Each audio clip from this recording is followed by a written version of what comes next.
Hey watch lovers, Brad from Brent Miller Jewelers. And today I want to compare the Tudor 1926 two-tone here with the lovely rose or pink gold two-tone combination versus the new Tudor S&G with the silver sunburst dial yellow gold two-tone version. When I had these in the case, I really thought this was a 41 1926. Unfortunately, it is a 39 millimeter, so I don't have a true apples to apples comparison on size for you, but wanted to just go over some of the differences and really ask you the question is, would you spend the extra $2,000 for some of the features the new S&G has over the 1926? So let's go over all those features and we'll get to pricing at the end. And so measurements on this 39 millimeter version, I measured 40.1 across the entire case, but an even 39 across the bezel. So the case does kind of bubble out a little bit. So the case wears a little bit larger, but again, 39 millimeters straight across this pink or rose gold capped bezel. 9.3 millimeters thin. So again, comparing it to this 41 millimeter model on the S&G, I measured it at 41.5 for the case diagonally across above the crown, and an even 41 across the bezel. So both of them across the bezel, true to size at 39 and 41.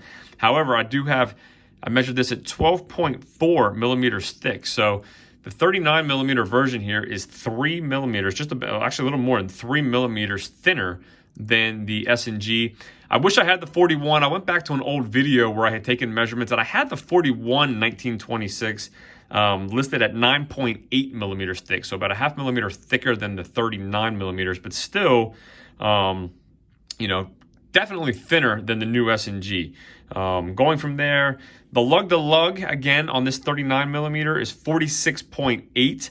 Old measurements on the 41 millimeter were 49.5 versus 50 on the new S&G. So the 41 to 41 is 49.5 to 50. So pretty similar there on the both 41 millimeter models.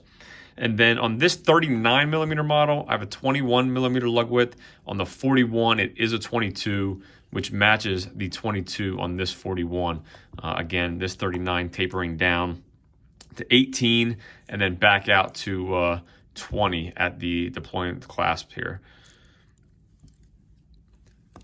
On the S&G, you have 20 millimeters tapering down to 18 and then back to 20 on the T-fit clasp. So let's talk about the clasps.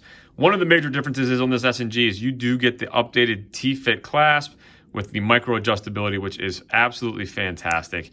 You should be able to get a perfect fit every time.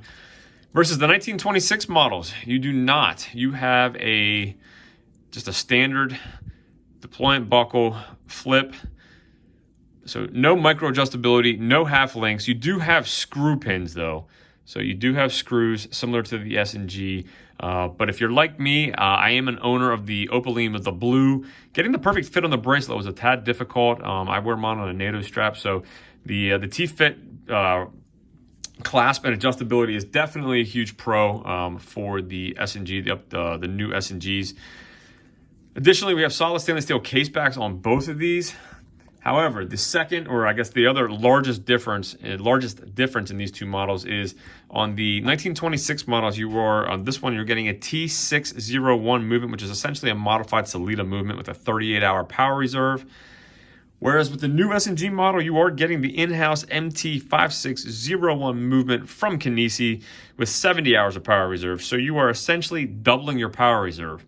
So better clasp, better adjustability, and double the power reserve with an in-house movement. However, a Salida movement, true workhorse, hopefully can be worked on by just about anybody. So there are benefits to both.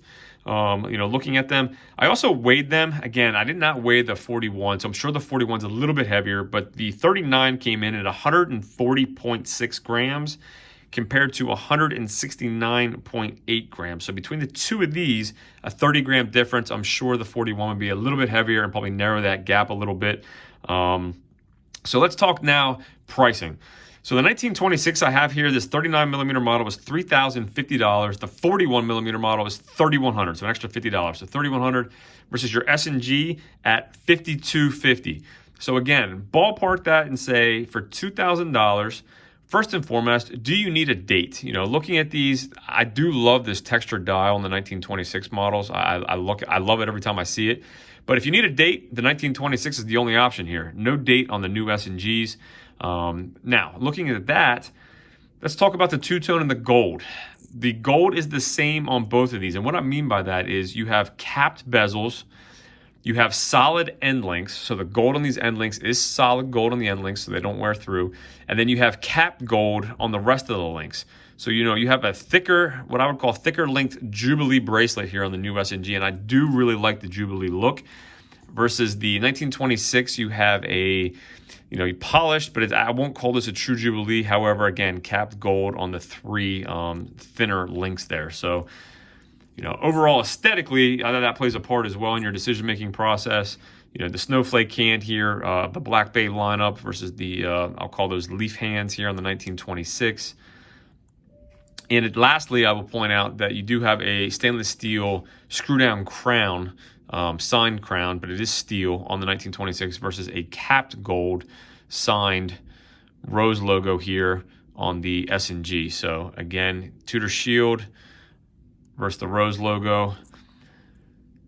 So a lot of similarities, both of them screw down crowns, both of them 100 meters water resistance.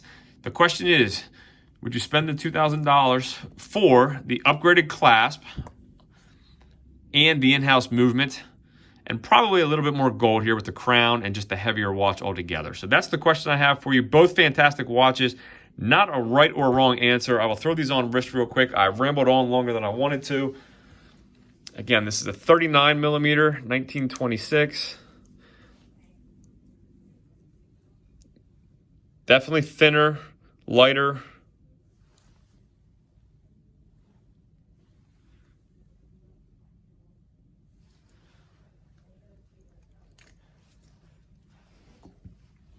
And the new 41 S&G. If you didn't see it, the gold logo there is awesome.